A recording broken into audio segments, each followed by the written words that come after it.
دایوس کدام شخصیت ہے؟ حتی پیغمبر بزرگوار گفتن که دایوس بوی جنت در دماغش نمیزند و روی جنت نمیبیند. برای دایوس خداوند جنت حرام گرداندگی.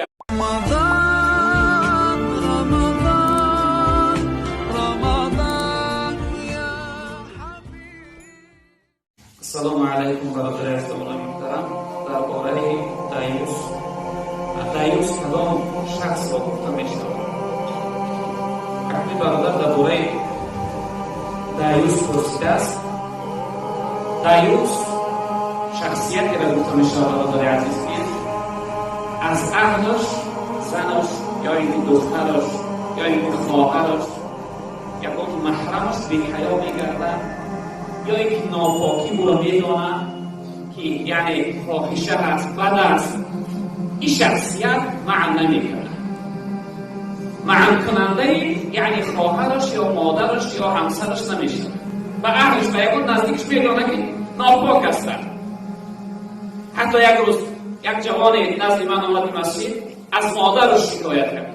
پناه و خدا از چنین مادرهای بی ایمانی که فرزند او شاید 18 ساله و 20 سالش است، او حضرت گفت مادر من با یک مرد بیگانه رفت و آمد دارد. پدرم میداند اما معنی نمیکند. من بارها مادر من یعنی که همراهی جنجال کردم گفتم ای مادر این کار نکن، گناه است، تو از خدا بوده است، تو عمرت بجای رسیده است. میگه مادر من دعا کرد یعنی سخنهای من آب خود میکنم.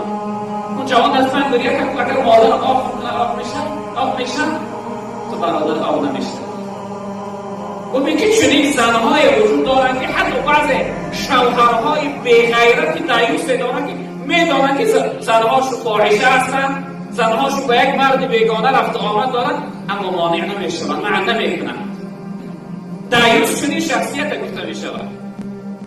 دایوس شخصیتی را گفته میشه که میدانه که زنش ناپاک است اما سبب معنی شدن زنش از چنین راههای بد نمیشه.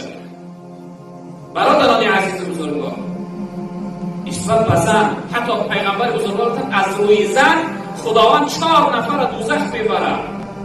از روی یک زن شده در قیامت خداوند 4 نفر دوزخ میبرد. برادر عزیز خوب وقت بیار بخیر. یکم شخصیت پیغمبر بزرگوار پدر است. پدری که نسبت به دختر به اهمیتی میکنه، دخترش به ستر و حیا میگرده، دخترش به حجاب میگرده، دخترش حکم و قانون شریعت رعایت نمیکنه، این پدرم دایوس است و این پدر خداوند در روز قیامت دوزخ میبرد.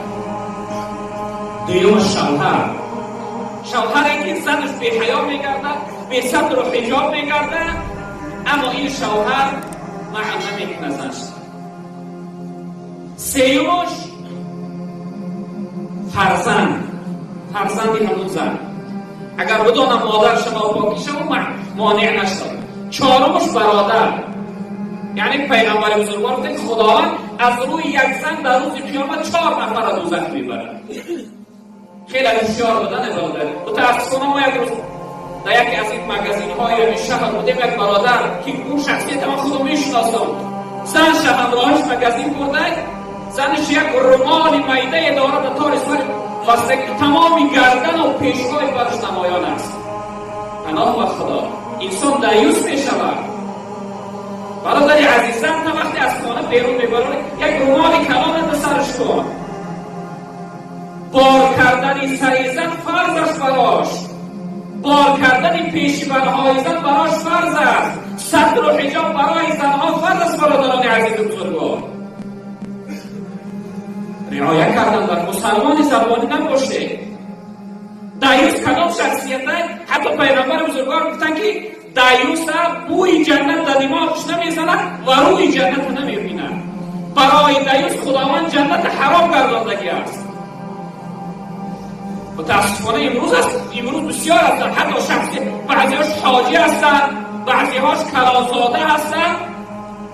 این بی‌ناموسی هست، این بی‌غیرتی است که الله قسم.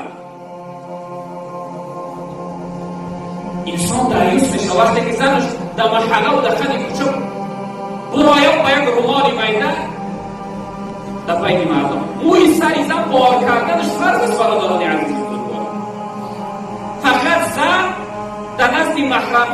مقصد برادرش هست یا اینکه برادر شوهرش هست، تقایش هست، همکیش هست، در نزد همونها یعنی چهرش روش، دستاش تا بندیده است، پایهاش تا بجیلک عورت نیستن، نباشه تمامی اعضای دیگرش عورت است، فرض از کار کردنش براش. اما برای نامحرمهاش این چنین اعضاهاش هم کار کردن فرض است. برادران عزیز بزرگوار، به اهمیتی نکنه. متاسفانه امروز زیاد ببینید که جوانهای ما، برادرهای ما، همراه همسرهاشون بیرون میبرن تمام ستر حجاب اسلامی در اونها رعایت نمیشه. انسان دایوس میشه. برادران عزیز، دایوس جناب پیغمبر گفتن که روی جنت نمیبینه و روی جنت در دماغش نمیزنه. پناه به خدا. دایوسی بی‌غیرتی است. دایوسی ناجوانمردی است. برادران عزیز، بی‌ناموسی است. از دایوس یعنی که درجه پستر نیست برای مردم مسلمان.